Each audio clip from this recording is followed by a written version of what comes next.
ભરૂચ શહેર અને જિલ્લાના ખખડધજ માર્ગોને લઈ સોમવારે કોંગ્રેસના આગેવાનોએ કલેક્ટર અને માર્ગ મકાન વિભાગના વડાને ઉગ્ર રજૂઆત કરી હતી। ભરૂચ જિલ્લામાં નેશનલ હાઈવે, રાજ્ય ધોરીમાર્ગો, નગરપાલિકાના રસ્તાઓ અને અનેક બ્રિજોની દયનીય હાલત સામે યુવા કોંગ્રેસે ઉગ્ર રોષ વ્યક્ત કર્યો। ભરૂચ શહેરમાં યુવા કોંગ્રેસના આગેવાન શેરખાન પઠાણ અને સંદીપ માંગરોલાના નેતૃત્વમાં કાર્યકરો દ્વારા કલેક્ટર કચેરી તેમજ માર્ગ અને મકાન વિભાગના અધિકારીને આવેદનપત્ર પાઠવાયું। આવેદનપત્ર સાથે યુવા કાર્યકરોએ સૂત્રોચ્ચાર કરીને રોષ વ્યક્ત કર્યો હતો અને તંત્રને ચેતવણી આપી કે ભ્રષ્ટાચાર અને બેદરકારીના કારણે બનતી આ સમસ્યાનો તાત્કાલિક ઉકેલ લાવવો જરૂરી છે। કોંગ્રેસના આગેવાનો દ્વારા આક્ષેપ કરવામાં આવ્યા હતા કે માર્ગોના નિર્માણ અને સમારકામના કામોમાં મોટા પાયે ભ્રષ્ટાચાર થાય છે। પરિણામે નવા બનેલા રસ્તાઓ પણ વરસાદ શરૂ થતાં જ તૂટી પડે છે। રોડ પર પડેલા ખાડાઓ વાહન ચાલકોના જીવ માટે જોખમરૂપ બની રહ્યા છે। આ કારણે રોજ કોઈને કોઈ અકસ્માત બને છે। ત્યારે જિલ્લાભરના માર્ગો અને બ્રિજોની કામગીરી 7 દિવસની અંદર પૂર્ણ ન કરાય તો ઉગ્ર આંદોલનની ચીમકી ઉચ્ચારાઈ છે।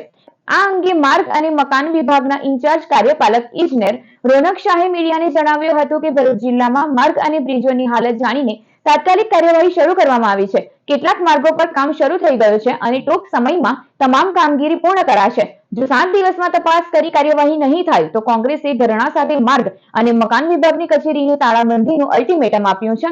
ભરૂચ જિલ્લાના રાજ્ય ધોરીમાર્ગ, રાષ્ટ્રીય ધોરીમાર્ગ, બ્રિજ તથા નગરપાલિકા માર્ગોની ખરાબ હાલત અંગે તાત્કાલિક પગલાં લેવા માટે જે આવેદનપત્ર આપવામાં આવ્યું તેને અત્રેના માર્ગ મકાન વિભાગ હસ્તકના રસ્તાઓની જે મરામતની કામગીરી હાલ ચાલી રહેલી છે તેનાથી આવેદન આપનાર વ્યક્તિઓને વાકેફ કરવામાં આવેલ છે તથા તેમની જે સ્પેસિફિક રજૂઆત હતી તે રસ્તાઓ વિષયના ચૂકવણાની વિગત અને હાલ ચાલી રહેલા રસ્તાઓની બાકીની અદ્યતન વિગત આપવા માટે દિન 7નો સમય મેળવેલ છે અને તે મુજબની કાર્યવાહી વિભાગ દ્વારા કરવામાં આવશે તેવી બાંહેધરી આજરોજ અમો દ્વારા આપવામાં આવેલ છે।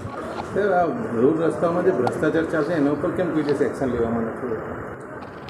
સતત કામ ચાલતા હોય છે અને એની તપાસ ટીમ અને વિભાગમાંથી જરૂરિયાત મુજબના પગલાઓ લેવાતા જ હોય છે। અત્યાર સુધી કોઈ એવો બનાવ બન્યો છે કે જેની પર એક્શન લેવાય કોઈ ભ્રષ્ટાચારના લઈને રોડ એની વિગતો આપને મેળવીને કહેવી પડે। સાહેબ, હલકી ગુણવત્તાના જો રોડ રસ્તા બનતા હોય અને કોન્ટ્રાક્ટરોને પેમેન્ટ રિલીઝ કરવામાં આવે છે? હા, એ ટેન્ડર ક્લોઝના નિયમો મુજબ કાર્યવાહી થતી હોય છે।